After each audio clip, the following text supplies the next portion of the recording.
Cardinal Parolin, as Secretary of State, is responsible for blocking the access to abuse files by civil authorities in countries all over the world. Prosecutors and government inquiries in Poland, in Australia, in the United Kingdom, in Bolivia, in Chile, have all begged the Holy See to release information to them about abusers in those countries who have raped and sexually assaulted children in those countries. That is information about sex crimes that belongs to those countries, but the Holy See says, no, we will not give you that information, and the person responsible for that decision is Cardinal Pietro Parolin. He is a secret keeper. That was one of his main tasks as Secretary of State of the Vatican. That is our primary concern about him, because we need the next Pope to be forthcoming about sex crimes, to be willing to reveal the names of the priests found guilty under church law. And there is absolutely no indication that Cardinal Parolin will practice transparency.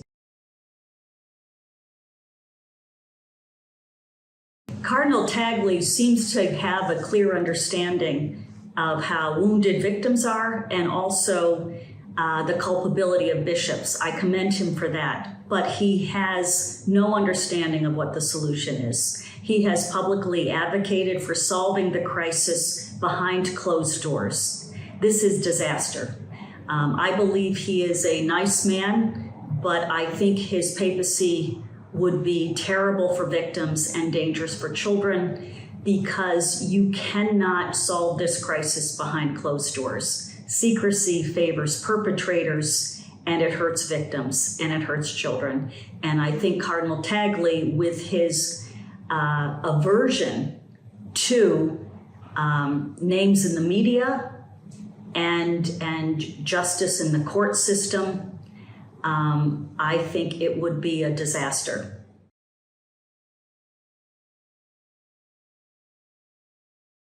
Pope Francis made some small constructive changes. He criminalized the sexual abuse of vulnerable adults. That was a very important reform, probably the most important thing he's done. He also criminalized retaliation against whistleblowers and the gagging of victims. And he purportedly said that he would hold bishops accountable. He had an accountability law that detailed procedures for reporting and investigating bishops. It has proved to have little impact because it was an internal self-policing system with absolutely no obligation to inform the public of anything. And in a way, it was just a continuation of old policies with a new name. What we needed Pope Francis to do is what he refused to do, which is to enact a universal law that would remove all sex abusers permanently from ministry. This is a law we see in a weak form, operating only in the United States Church. Those US bishops in 2002 got a waiver from the Vatican and were allowed to enact a strict removal policy, one strike and you're out for abusers. The Vatican has not allowed any other group of bishops to have this law.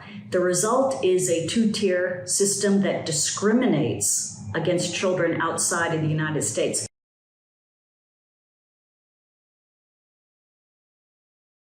I was abused by my parish priest, who was a good friend of my grandfather's, from the age of 5 to 12. I was the favorite in the class, so my classmates were jealous that I was taken out of class to help at the rectory so often. My parents were proud of me for being the favorite, but I held a terrible secret and was convinced that if I told, that I would be the bad person, that I would be and just like other survivors. Children believe that if they tell, they will be considered bad, not the priest, because priests are good. But Luckily, I have a very loving family, and that's very supportive.